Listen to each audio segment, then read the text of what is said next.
Hello everyone, good afternoon, welcome to Pallavi's kitchen. আজ সকাল থেকে খুব বৃষ্টি হচ্ছিল, তো ফ্রিজের কিছু লোটে মাছ ছিল। আমি ভাবলাম একটু লোটে মাছের ফ্রাই করলে কেমন হয়। তো চটজলদি আর দেরি না করে আমি লোটে মাছের বাটার ফ্রাইটা দেখিয়ে দিলাম। আপনাদের যদি ভালো লাগে অবশ্যই একটা লাইক করে দেবেন।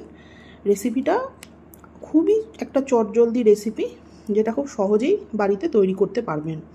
তো সবার প্রথমে আমি লোটে মাছটাকে ভালোভাবে ধুয়ে লোটে মাছটার মধ্যে একটু রসুন, আদা আর লঙ্কার পেস্ট ভালো করে মাখিয়ে হাতে যদি টাইম থাকে আধ ঘন্টা মতন ম্যারিনেশনে রেখে দিতে হবে।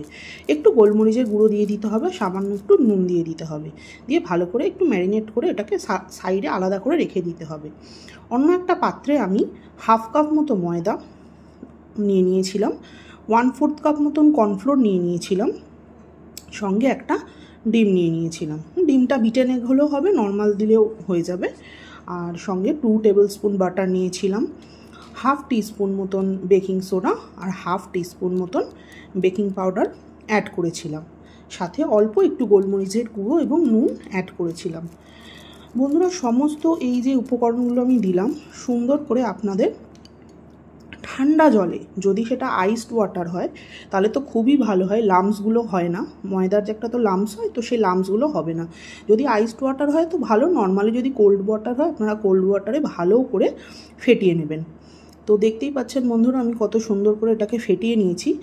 আর যে মানে ইয়েটা হবে, ফ্যাটানোটা হবে, সেটা যেন গাঢ় হয়, খুব গাঢ় না হয়, খুব পাতলাও না হয়। এদিকে আমার আধ ঘন্টা রেস্টিং আওয়ার্স হয়ে গেছে কমপ্লিট। তো মাছ থেকে এই জলটা বেরিয়েছিল, তো জলটাকে অবশ্যই ফেলে দেবেন। তো মাছটাকে এইভাবে ব্যাটারের মধ্যে চুবিয়ে একদম ভালোভাবে যেন ব্যাটারে মাছটা পুরোপুরি যেন চুবে যায়, তো সেইভাবে চুবিয়ে আলাদা একটা কড়াইয়ের মধ্যে আমি সাদা তেল একদম গরম করে নিয়েছিলাম।